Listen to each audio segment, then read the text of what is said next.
لله رب العالمين، والصلاة والسلام على أشرف المرسلين المبعوث رحمة للعالمين سيدنا محمد وعلى آله وصحبه أجمعين. سيدي يا رسول الله محمد بن عبد الله، صلوات ربي وسلامه عليه وتحياته وبركاته إليه، يا رحمة ربنا المهداة، ويا نعمته المسداة، ويا خير خلق الله. ها نحن أولاء نجتمع في ذكرى ميلادك، تلك الذكرى التي يمثل ميلادك فيها أعظم نعمة لله على البشرية جمعاء. لقد من الله على المؤمنين إذ بعث فيهم رسولا من أنفسهم يتلو عليهم آياته ويزكيهم ويعلمهم الكتاب والحكمة وإن كانوا من قبل لفي ضلال مبين. نعمته ببعثته فاقت سائر النعم. إن مكانته صلى الله عليه وسلم تستوجب على عالمنا المترنح الآن أن يثوب إلى الرشد، وأن يجتمع على هداه وعلى منهاجه. يا أكرم الخلق، يا أسخى العباد يدا، يمناك في جودها أندى من الديم. يا أعبد الناس، عشت العمر تقطعه تهجدا، في ظلام الليل لم تنم. صليت بالليل للرحمن مبتهلا، لم تشك رجلاك من ضر ولا ورم. علمتنا أننا في حال سجدتنا نكون في قربنا من واهب النعم. فأنت يا خير خلق الله أسوتنا، وأنت جاه لنا من كل مختصم. ومن يكن برسول الله مقتديا لم يبتئس في الدنيا يوما ولم يضبي.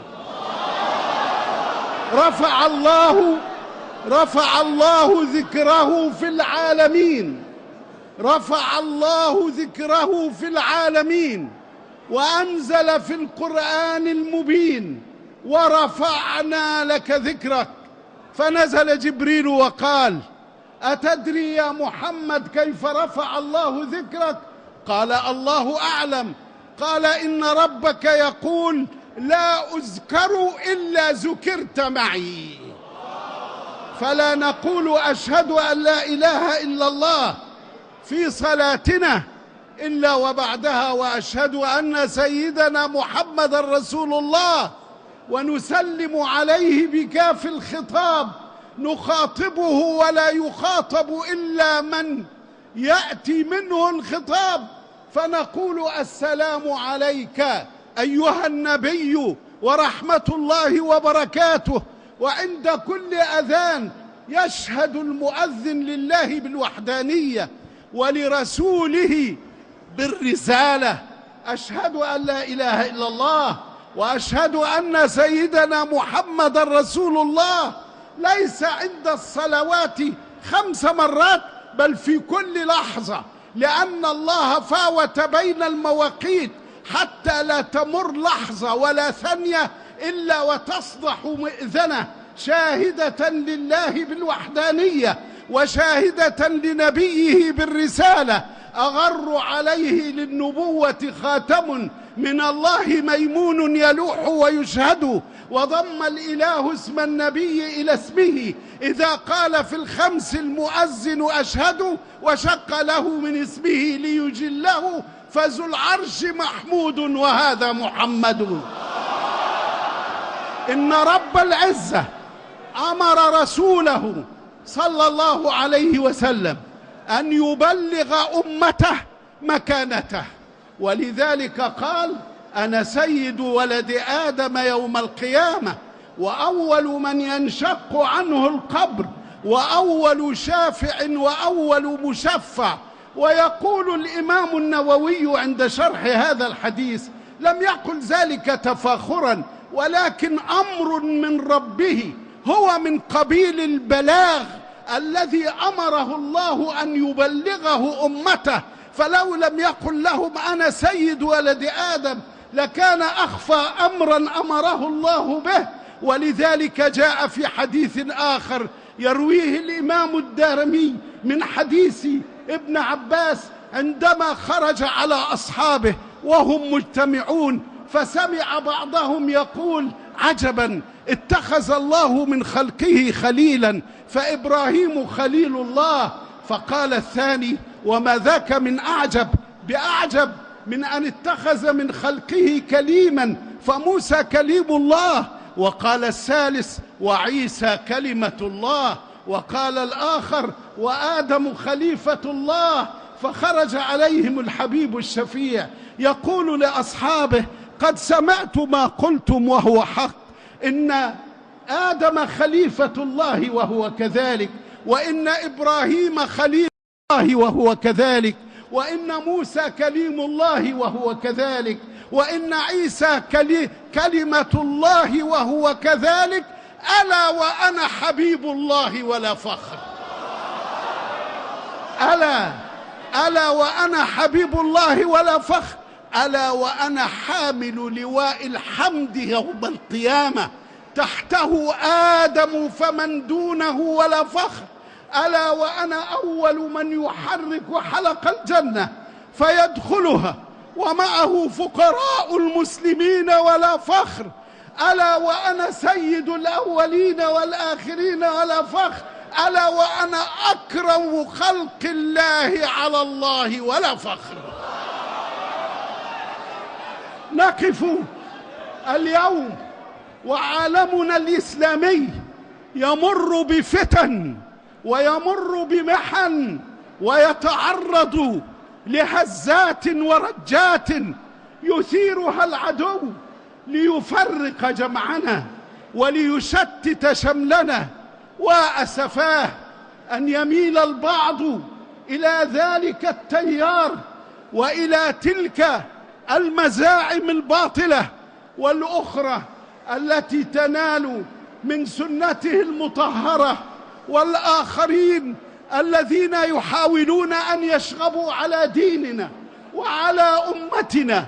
ونحن يا سيدي يا رسول الله نعتذر إليك عما حدث من هؤلاء وأولئك، ويأتي ميلادك المبارك ليذكر الناس بعظمتك وعظمة هذا الدين، وليذكر الناس أن يتوبوا إلى رشدهم، وأن يتوبوا إلى ربهم، وأن يوحدوا صفوفهم، وأن يرأبوا صدعهم، وأن يجمعوا كلمتهم. يأتي ميلادك يا سيدي يا رسول الله ينبه الغافلين حتى لا يستشري ذلك الفساد ولا تنتشر تلك الفتن. إن واجبنا وواجب الدوائر الدينية والجامعات الإسلامية والعلماء والدعاة وجميع المسؤولين وأولي الأمر أن يقوموا بنشر أشرف تراث في الوجود في جميع مراحل التعليم، حتى ينهض جيل جديد يعرف الله ويتوب إلى الله ويصطلح مع الله، وحتى ينظر الله إلينا نظرة فيها الرضا. نحن يا سيدي نعتذر إليك ونرجو شفاعتك. لي في شفاعتكم يا سيدي طمع فاشفع لنا، نحن بعض من رعاياك، من آل بيتك فرع في كنانتنا، من آل بيتك فرع في كنانتنا، من أمهم نال فضلا من عطاياك. إنا نحبهم، إنا نقدرهم في الذكر، وصى بآل البيت مولاك.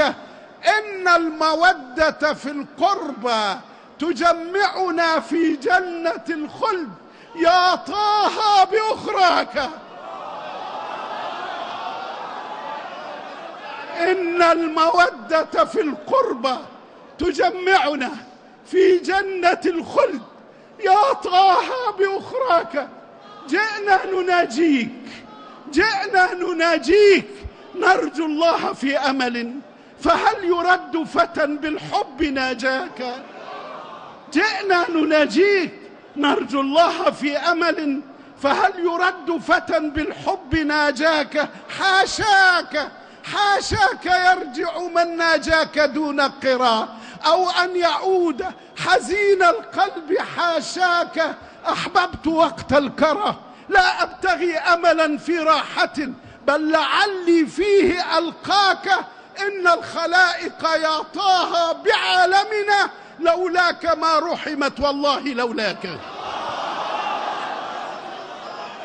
أمتنا الإسلامية في كل مكان، يا أولي الأمر في كل مكان، يا كل المسؤولين في كل الأرض، اغتنموا فرصة هذه الذكرى وثوبوا إلى رشدكم، وانشروا العدل الذي جاء به خير خلق الله، وانشروا الحق حتى ينظر الله إلينا نظرة رضا.